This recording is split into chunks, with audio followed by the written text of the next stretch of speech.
Sanibonani bangani. Sesiphinde safika ke isikhathi nginifundela indaba yenu namhlanje ebunandi. Esihloko sithi UMbimbi Nofudu. Kwasuka ngomfana omncane ogama lakhe uMbimbi. Wayehlala efaka isikhinjana sakhe esihlaza esidabuke ngemuva. Kwathi ngelinye ilanga wathatha isihleli sakhe wahamba eyozingela izinyoni ehlathini elikhulu langakubo. Wathe phakathi nendawo ehlathini wabona inyoni enhle enamaphiko acwebezela igolide, umlomo wayo ubomvu, ihleli iyambuka. UMbimbi wathula naye wayibuka le nyoni enhle. Kodwa kwakumdida ukuthi ayibaleki ngani njengezinye izinyoni. Wavele walungisa isihleli sakhe, wasifaka itshe, wasinweba bangani. Hawu, savele saguquka isibhakabhaka, sabamnyama, yana kakhulu imvula, yaphinde yaphela ngokusheshsha. UMbimbi akabange sazibona zonke izinyoni ehlathini bangani.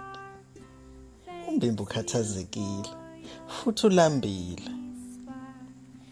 Wayesehamba kancane, eswini sakhe khona kwakukhala ikelemu, nehleli sakhe wayesesigaxe entanyeni. Waphakamisa amehlo uMbimbi wabona itshe elikhulu bangani elicwebezelayo. Hawu, liyanyakaza. Laphinda futhi lanyakaza. Wavele wakhipha wonke amehlo uMbimbi efuna ukubona kahle ukuthi yini le engaphansi kwalelitshe. Kwakuthi akabaleke, kube kuthi akame, kuze phela ezobona kahle ukuthi yini le enyakazisa itshe ngaphansi. Wavele waqina umzimba wakhe wonke uMbimbi mayebona ikhanda elincane nokuyizandla kuthushuka ngaphansi kwetshe. Sawubona mfana omncane. Abanye bathi angikhulume. Iqiniso ngokuthi ngiyaxoxa nezinye izilwane. Yizona ke ezingifundisa ukukhuluma nabantu. Ubuke ukhathazekile. Ufuna ngikusize ngani mfana omncane? Ephendula uMbimbi ngokukhathazeka. Ekhaya bahambile bonke bangishiya. Angazi baye kuphi. Manje ngilambile. Ngicela ukudla kuzongiqhuba inyanga yonke. Ingakho ngizingelela izinyoni. Eshekhala umfana omncane. Ufudu lwadonsa induku enhle. Lwamtshela konke okudingeka ukuthi akwenze. Konke okudingayo uzokuthola kule nduku bese kuyavela mfana. Hamba ekhaya. Wahamba ejabulile uMbimbi. Wayengasafuni ngisho nomuntu ozomisa endleleni. Uhamba ubamba induku yakhe ecwebezelayo. Uyacula bangani. Balambile nginompheka induku yam. Balambile nginompheka induku yam. Wathi eqeda nje ukucula leli culo uMbimbi wahlala phansi wacela izinkobe endukwini yakhe.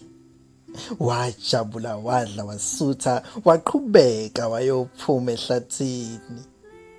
Wathi ngafika ekhaya wacela futhi endukwini yakhe ukudla okunenyama kokulala. Wadla uMbimbi, wasutha, walala bangani. Ukusa kwabonwa nguye, wacela futhi endukwini yakhe ipharishi elimnandi, wadla, wasutha. Wakhiya izindlu, wathatha induku yakhe, wahamba waya esitolo esithengisa ukudla. Watshela umnini isitolo ukuthi kubo ngeke besakuthenga ukudla, unenduku yakhe yena ekhiqiza ukudla bangani. Kusenjalo kwavele kwahlala inyoni ijube ekhanda lakhe. Wayiphebeza ngesandla, yawa kabuhlungu bangani, yafa.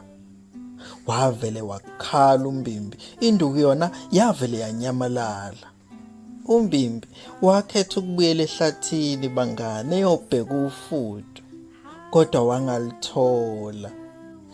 Kusukela ngalelo langa wafunda ukutshala izithelo nemfino aphinde aziphekele ukudla azokudla uMbimbi. Kusukela lapho walahla isihleli sezinyoni. Wayelokhu ebuyele njalo ehlathini eyobheka phela bangani uFudu, mhlawumbe wayesengalithola ithuba lesibili bangani. Cosi iyaphela.